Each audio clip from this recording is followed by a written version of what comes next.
Welcome back to Shadows in the Suburbs the podcast where we dig into the darkest secrets lurking right next door. I'm your host, Kate Rivera, and tonight we're heading to Fayetteville, New York, a quiet, tree-lined suburb just outside Syracuse.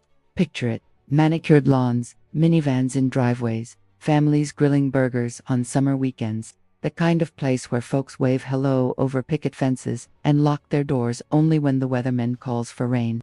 But beneath one unassuming ranch house on Highbridge Road, evil was brewing. For 15 years, from 1988 to 2003, a mild-mannered handyman named John Jamelske turned his backyard into a chamber of horrors. He called it his bunker. The world knew him as the Syracuse Dungeon Master, or, to those who whispered about him in hushed tones, the boogeyman of Syracuse. This is the story of John Jamelske, a millionaire recluse who kidnapped 5 women and girls, held them as sex slaves in a concrete tomb, and got away with it for way too long. We'll walk through his ordinary life, the abductions that shattered innocence, the narrow escapes that didn't stick, and the final slip-up that brought it all crashing down. Grab a drink, non-alcoholic, maybe, and settle in. This one's a gut punch. It's gonna take about 15 minutes, so let's dive in. John Jamelske entered the world on May 9, 1935, right here in Fayetteville. He was your classic all-American kid from upstate New York. Born during the Great Depression, raised in the shadow of World War II, graduated from Fayetteville High School in 1953, class of '53. Probably dreaming of sock hops and hot rods, like any teenager. But John's path veered early toward the blue-collar grind. After high school, he bounced around grocery stores, Acme Market, a couple others stocking shelves and bagging milk. Steady work, nothing flashy. In September 1959, at 24 years old, he tied the knot with Dorothy Richmond, a sweet schoolteacher with a warm smile and a knack for lesson plans. They settled into that same ranch house at 7070 Highbridge Road, a 3-bedroom split-level, bought cheap in the suburbs. 3 boys came along: the family man, the provider. John moonlighted as a handyman, fixing leaky faucets and creaky decks for neighbors, carpenter by trade, tinkerer at heart.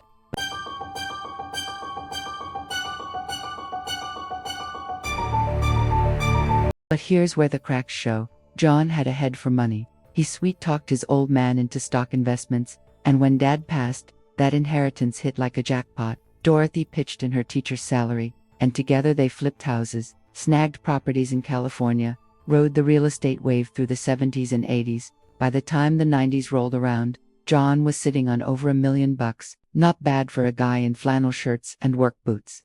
He lived frugal though, hoarded like it was going out of style. We're talking 13,000 empty bottles piled in the garage, rusted cans, junk mail stacked to the ceiling. Neighbors called him eccentric, not dangerous. Old Jamelske, harmless, they'd say. Just a loner who likes his privacy, and privacy he got. In 1988, Dorothy's health tanked. Some wasting disease, bedridden, frail, confined to the upstairs bedroom. That's the year John started digging.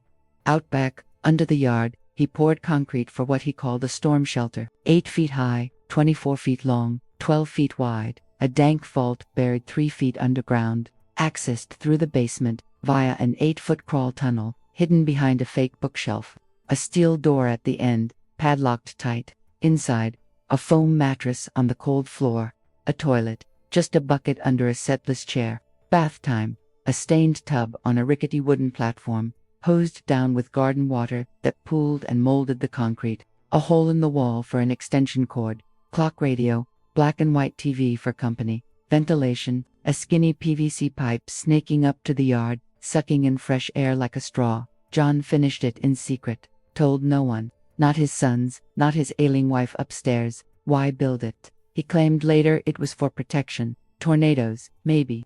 But we know better now. This wasn't shelter. It was a cage. And in October 1988, John Jamelske went hunting. Victim number 1, a 14-year-old Native American girl, walking home from school on a crisp fall afternoon. John's tan 75 Mercury Comet pulls up slow. Need a ride, kid? Harmless grandpa vibe, white hair, wire rim glasses. She hops in. Why not? It's Syracuse. Folks help each other. But minutes later, a rag over her mouth, chloroform stink, and she's out. Wakes up in that first hideout, A shallow well behind John's mom's house, just a dirt hole with a grate, temporary quarters while the bunker cures. He moves her soon after, chains her ankle to the wall, rapes her that first night, and the next, and the next. For 2.5 years, she endures hundreds of assaults, forced to scrub his floors, cook his meals, blindfolded when upstairs, so she can't map the house. He reads her the Old Testament, twisted sermons on obedience, threatens her little brother, one word, and he joins you. She marks the calendar in code, S for the violations, B for the rare baths, T for teeth-brushing mercy. In 1990, she turns 17. John's done. Blindfolds her, drives her to a rural spot miles away. Go, don't look back. She stumbles home, traumatized shell, never reports it. Too scared, too broken. Syracuse PD clueless. John's back to yard work, waving at neighbors like nothing happened. Fast forward to March 1995. Victim 2, another 14-year-old. This one, a Latina runaway scraping by on Syracuse streets. John's cruising again, spots her shivering in the rain. Hey kid, got a delivery gig. Quick cash, secret package. She bites teen desperation, into the comet, rag to the face. Bunker time. Captivity details blur here. Durations, fuzzy. Weeks, months. But the pattern holds. Daily rapes, chained isolation, upstairs chores, in the dark. Dorothy's upstairs, oblivious or willfully blind, calling down for tea while her husband rapes a child below. He drops this girl at her mom's apartment one night, blindfolded drop-off. Mom calls the cops. Girl spills. The old man, the car, the hole in the ground. But she's a runaway, history of petty trouble. Cops grill her. You sure? No drugs, messing with your head. Case fizzles. No leads. John chuckles over coffee. August 31st, 1997. Victim 3, a 53-year-old Vietnamese refugee. Immigrant grit, etched in her face. She's walking home from her shift. English fractured, world still raw from war scars. John pulls up. Ma'am, you okay? Rough night out, trusting soul. She climbs in. Chloroform again. 9 months in the pit. Rapes every day. He films one. Her pleading on tape. Please, boss man, let me go. I, good worker. Forced to wash his laundry, cook pho from cans. He dangles release, behave, and you're free. May 23, 1998. Greyhound Station, Syracuse. Blindfold off. $50 in her hand. Bus ticket home. She bolts to police. Broken English, boring out. The bunker, the chains, the monster. Detectives follow tips, canvass the streets, check motels. Nada. All leads exhausted, the report reads. John's filing taxes by then, millionaire untouched. May 11, 2001. Victim 4, 26-year-old Jennifer Spalding, white girl from the wrong side of town. LSD haze in her veins, storm clouds dumping rain downtown. John's comet glides up, rough spot, hop in, dry off. She does, rag hits, into the vault. This one's brutal. He burns her with cigars when she fights. Welts fester into abscesses. Rapes daily, whispers lies. I'm in a syndicate. Cops own this ring. Fight me. You die. Flashes a fake sheriff's badge he scavenged off the sidewalk. Makes her pen a letter home. Mom, Dad, checking into rehab. Love, Jen. Family buys it. Missing persons file closes. Captivity length, months. At least enough to scar deep. Release, blindfolded dump in the woods.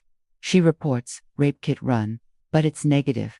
Too much time passed. Describes the car. Tan 74 Mercury Comet. Cops hunt a ghost model. John's 75 slips the net. Case cold. Again. October 2002. The finale.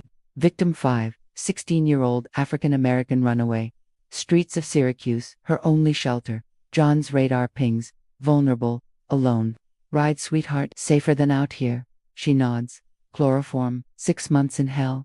Same script. Chains, violations, mind games. But this kid's sharp, plays along, earns trust. April 3, 2003. Wait, sources pin it April 7th, but close enough. Spring thaw in Syracuse. John's taking her out, rare outing.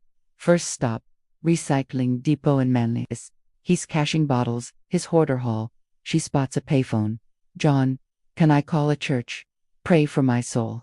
He hesitates, nods. Yellow pages out. She dials her sister instead. Sis, it's me, captive. Old white guy, tan car. Help.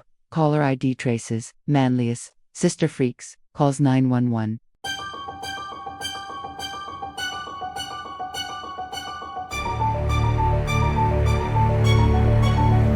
Old John's oblivious. Next stop, pet store for fish food. Clerk recognizes the girl from flyers, tips the boss. Boss dials cops. John piles back in the Comet, heads to a dealership for tires. Squad cars swarm. Step out, sir. He does. No fight. Cuffed. Mirandized. Okay, officers. I did it. Interrogation room, Syracuse PD, John's chatty. Full confession. Names, dates, sketches, the bunker, 5 girls. My little secret. Cops raid. Highbridge Road. Son's grown and gone. House empty since Dorothy's death in '99. They shove aside the bookshelf. Crawl the tunnel damp. Spider-webbed nightmare. Steel door creaks open. Flashlights sweep. Graffiti walls. Victim scratches. Please in Sharpie. Calendars from '88 to '03. Coded horrors. Videotapes. The Vietnamese woman begging. Mattress stained. Bucket overflowing. The air stale rot. Mold. Despair. 13,000 bottles in the garage. Junk empire. And under it all, the truth. Dorothy might have known. Investigators crack open her 1990 death file. Suspicious fall downstairs. Body buried hasty. No charges, but whispers. Did she suspect? Turn a blind eye. Sons, shocked. Dad, no way. One lived in the basement once. Never heard a peep. Bunker soundproofed tight. June 11, 2003. Onondaga County Court. John, 68 now, shuffles in. Paunchy, white-haired grandpa next door. Plea deal. Guilty to 5 counts of first-degree kidnapping. No rape charges. Victims too traumatized for trial. He figures community service may be. Judge Nancy Buckley, not having it. 18 years to life. She booms. No parole before 2021. Assets liquidated. That $1 million split among the survivors. John to Clinton Correctional first, then Mohawk. Victims. Speaking out now. The first girl. He stole my childhood, but I survived. Jennifer Spaulding. Burns heel. The nightmares. Not so much. The 16-year-old I outsmarted him. For all of us. Impacts ripple. Therapies. Support groups. Syracuse's underbelly exposed. PD overhaul. Better training for runaways. Cold cases dusted off. More victims. Cops. Chased leads a Jane Doe skeleton in the woods. Nah. But the 5. Justice. Finally. Parole hearings. Brutal. 2020. Virtual board. John's 85. Lawyer pitches. Reformed. Gave M bubble baths. Board. Denied. Minimizing trauma. 2022. Same song. Denied.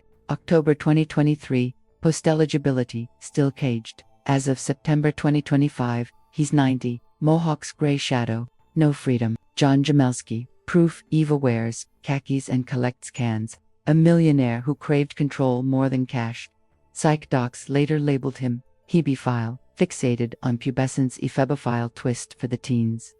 No remorse in his eyes, just calculations gone wrong. Fayetteville healed slow tours of the empty lot now, bunker filled in, but the scars. Eternal. That's asterisk shadows in the suburbs, asterisk for tonight. Alex Rivera, signing off. Stay vigilant out there, lock your doors, trust your gut. Next week, the Black Dahlia unsolved. Sweet dreams.